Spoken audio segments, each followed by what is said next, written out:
আজকে আছে সাদা ভাত আর চিকেনের পাতলা পাতলা ঝোল, যাকে বলে চিকেন কারি।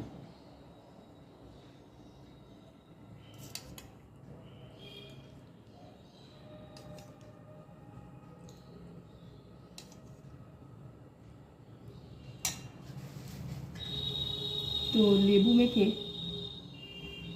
দুর্দান্ত লাগে খেতে। তবে মাটনের থেকে চিকেন খাওয়াই ভালো, স্বাস্থ্যকর এবং উপকারী। যারা মোটা হতে চান অবশ্যই মাটন খান, কিন্তু যারা রোগা হতে চান চিকেনের ঝোল খাওয়া ভালো, টেস্টি, খেতেও ভালো লাগে আমার মতো।